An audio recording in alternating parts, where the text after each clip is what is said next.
of what was going on, you'll miss the whole context. She was actually given a ceremonial for fertility.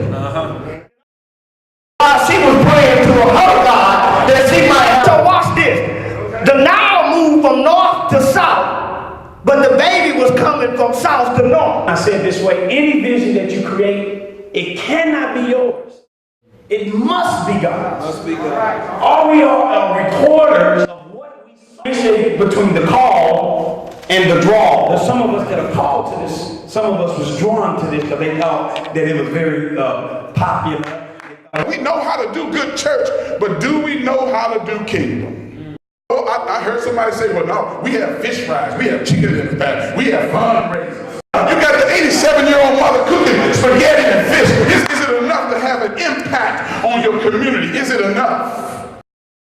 In this place, every pastor's across St. Louis, every Sunday morning, the only thing you're thinking about when you get up is how many people are going to be there.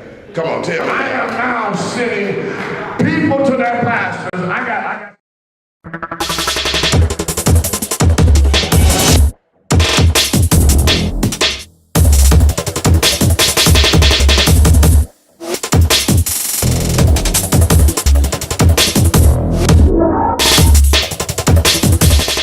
When it comes to your leadership team, what if I told you that you are the problem? Anytime there's an issue in your church, 99%, I know that's tough, but it is the absolute truth. Why is it the truth? Because something you didn't do. All right. Something you didn't say, something you didn't implement, something you didn't share. So it's easy for us to point the finger at the team when the fact of the matter is, it was something you didn't do. Bishop.